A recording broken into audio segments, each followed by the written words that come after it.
This morning, we're going to consider the concept of stewardship here at UUFB, but also in our Unitarian Universalist history. And why now? As you heard, it's because our fall stewardship drive is about to start. And for those of you who are newer to the fellowship,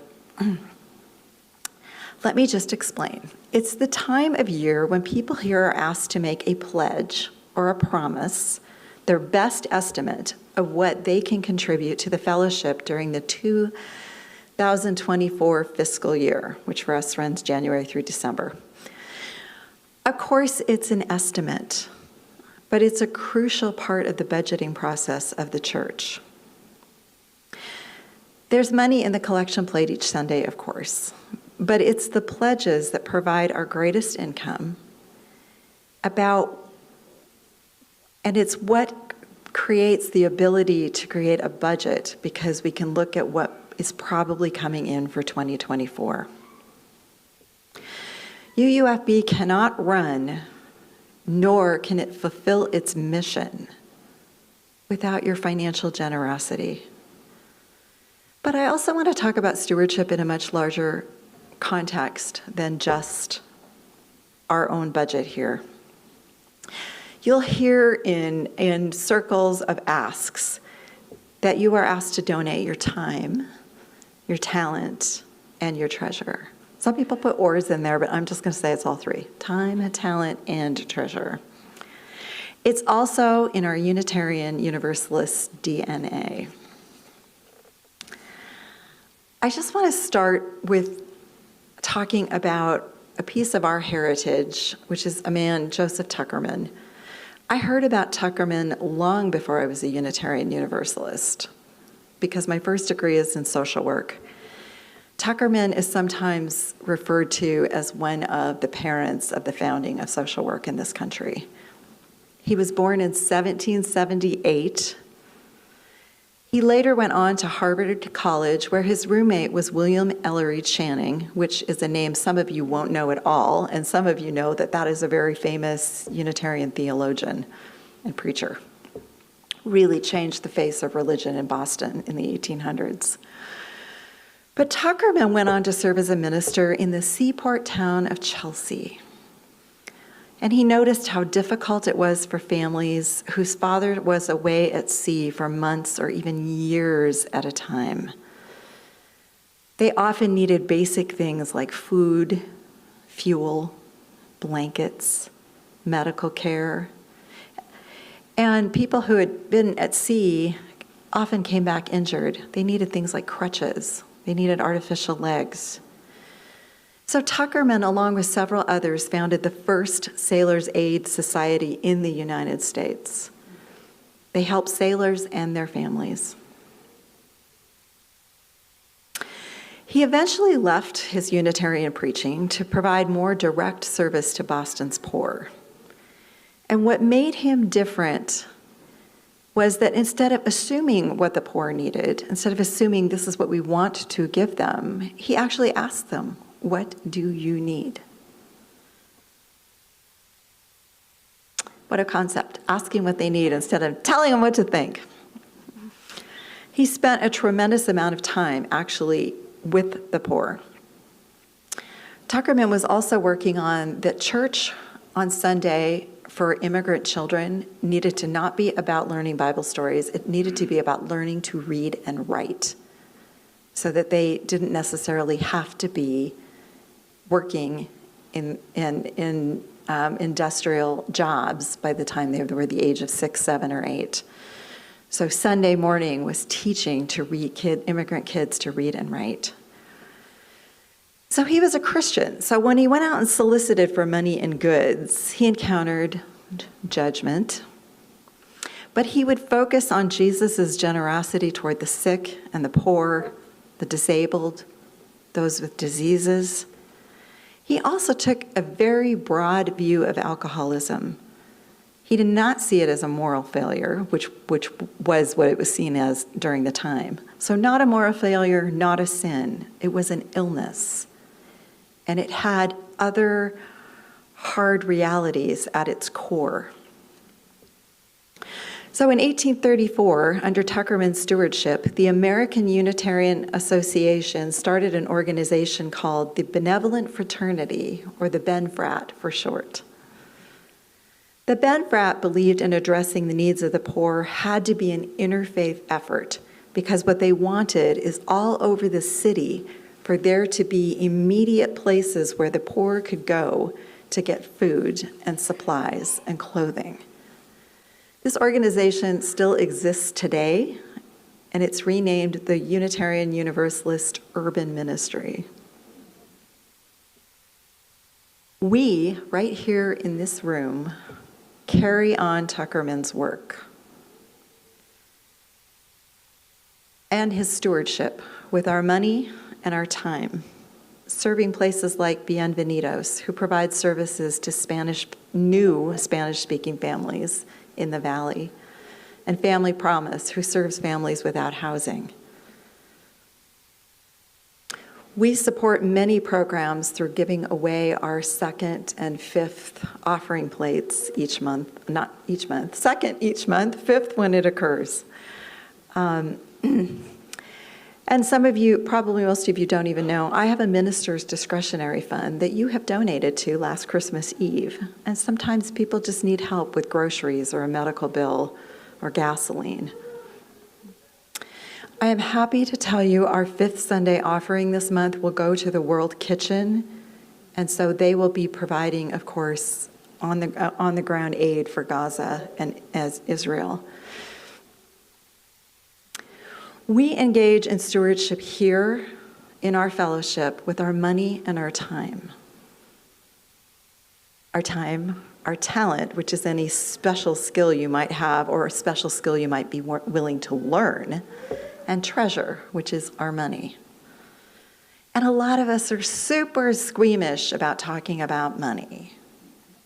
Or I think overall in the United States, we act like we're squeamish about talking about money, but we're really not, because wealth is in our face all the time, right? So I am not squeamish about talking about money. Because money keeps this place open, which means we are able to fulfill our mission. As long as you might be going over to look at the poster of tribes and nations in Montana, our mission statement is hanging right next to it. You might want to take a look there too. I'm going to paraphrase our mission statement down. We work to help save our world. Money pays our mortgage. It gives paychecks and benefits to our staff. It keeps our children's program afloat. And it enables us to be of service to one another and outside our walls. It also pays your minister. So this week when our local synagogue called and said, we need your help, we need your support, I went immediately on your behalf. I will go also to the Muslim community on your behalf. So we can't do these things without money. But I want people to be incredibly realistic about what they can afford. If you are new with us, you may not be ready to pledge, and that is fine. You may want to pledge, and that's great. And for people who do pledge, we ask that you be realistic. We don't want to create a hardship for you. If your budget is really tight, a pledge might be $10 a month. For someone else, it might be $2,000 a month. There will be an enormous range in between. But let's all try to contribute something. When I was in seminary, I had to reduce my pledge tremendously because I was paying tuition. But I still pledged because it was an important commitment to make to my church and to myself. During that time, I came across these words from Stephen DeGroot. He's actually a member of a Methodist church in Seattle, which of course is where I'm from, but it happens to be the Methodist church where Rebecca Parker was the minister, and Rebecca Parker went on to lead a Unitarian Universalist seminary. So that's our connection there. He connects with giving with knowing that your presence matters in the world. So DeGroot says, when I was a child attending church, I put money in the collection plate because my parents told me to. but as an adult, I grew into my own reasons. I matured in my faith. I came to my own reason. This is why I give now, because it tells the truth about who I am. If I did not give, it would say I was a person who had nothing to give, or a person who received nothing from life, or who did not matter to the larger society, a life whose meaning was solely about providing for my own needs. But I am in fact the opposite of all those things. I am a person who has something to give, who has received abundantly from life. I am a person whose presence matters in the world, whose life has meaning because I'm connected to and I care about many things larger than myself alone. If I did not give of myself, I would lose track of these truths. By giving, I remember who I am.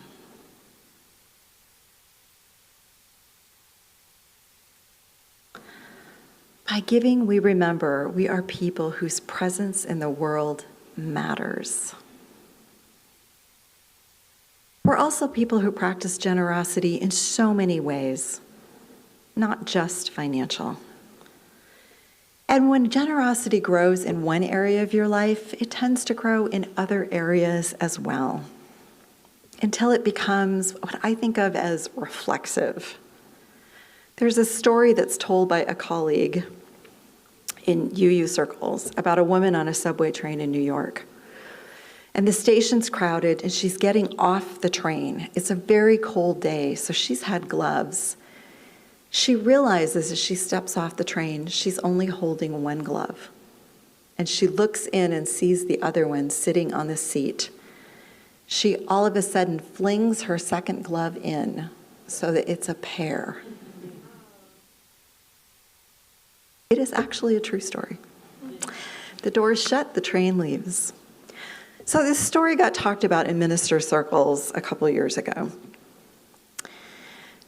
And kind of thinking about what do we have to do before our generosity, and again, it's not just about money, but it's automatic.